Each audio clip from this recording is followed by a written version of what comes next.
Hi people, this is Jesuit monk Dr. Reverend William J. Plank coming to you live in the discussion of the vampire. What is a vampire? Well, in the 1700s there was a terrible plague that was procreatedly spreading across the people. I want you to know that before the 1700s, 14 to 1700 was a very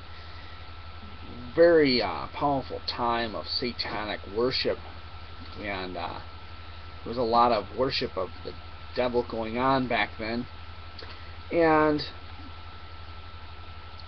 these all flew and hailed out of the 1535 Reformation because of heresy. The world as we knew it from the Roman Church, the whole earth was at one time under Roman Church power. And when you have a heresy, which is an apostasy, a organization break out of that spiritual power, there's a whole alteration within the spirit realm of creation.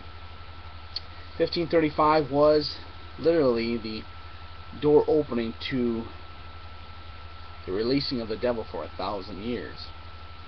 And in that releasing is the pouring out of power and a new age of evil and spirituality. But what a vampire is one who is not in subjection to the church, one who is not obeying the word of God. We call Lucifer the lust king, the vampire lust king. He is a teaching and a spreading of heretical power that is satanic, Ephesians 5:12. And Luther would bite into people by preaching his falsehood, which would spread to the next one and spread to the next one, and people hid from the Roman Church authorities of the church, preferably us Jesuit, and others from 14 to 1700, because we were hunting them to stop them. We were commissioned to destroy heretics so that they would not spread their heretical power, which was satanic power. Deuteronomy chapter 15, 1 through 63 will show you that this satanic power comes under a curse, and it gives the devil spiritual positioning to attack your physical vessel, which he does.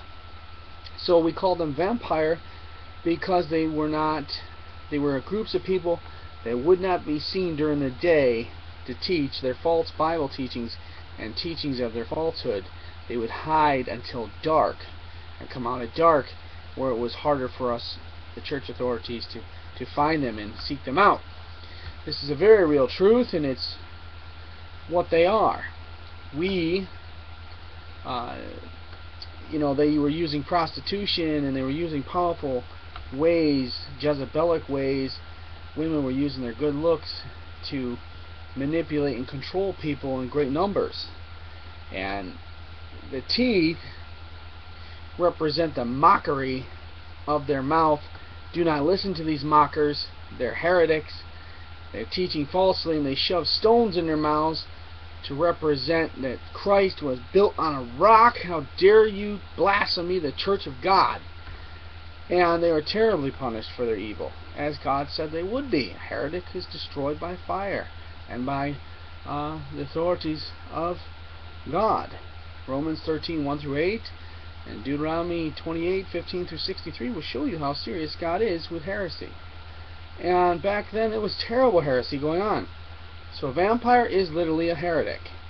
Sexual intercourse outside of marriage. These people find a powerful godly man or a powerful godly woman, and they get drawn to you because they're coveting you, they're coveting your money, they're coveting your anointed power of obedience, and they lock into you, and then they drain your life force, so they drain your money from you people. That's what a vampire does. And it's a spreader. It's a heretical spreader of power, falsehood, and spiritual poison that taints and poisons the blood. And we, the werewolf, We say werewolf because we are part wolf, we are part Nephilim, which is fallen angel, part humanoid, with Jesus Christ in us correctly, overruling these three false natures, and allowing Christ to rule our mind and Christ to rule our heart. That is the truth.